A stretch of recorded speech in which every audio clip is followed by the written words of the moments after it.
Watch what this British politician said about war 20 years ago.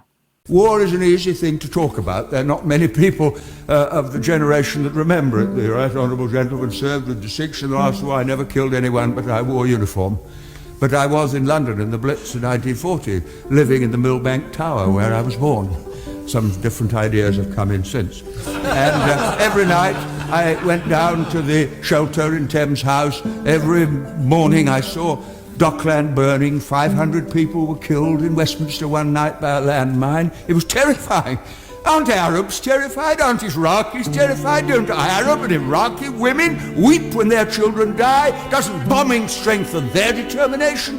What fools we are to live in a generation for which war is a computer game for our children and just an interesting little Channel 4 news item.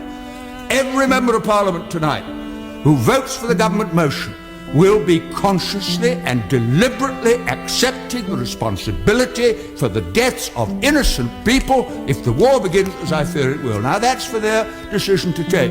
But this is a quite unique debate in my parliamentary experience where we're asked to share responsibility for a decision we won't really be taking with consequences for people who have no part to play in the brutality of the regime which we are dealing with. And I finish with this. On October the 24th, 1945, and the former Prime Minister from Bexley, Old Sidcup, will remember it, the United Nations Charter was passed.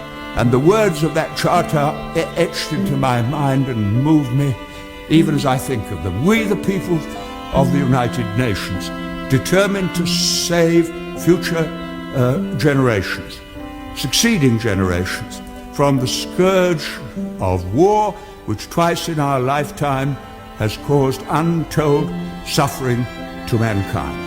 That was the pledge of that generation to this generation, and it would be the greatest betrayal of all if we voted to abandon the Charter and take unilateral action and pretend we were doing it in the name of the international community. And I shall vote against the motion for the reason that I've given the House.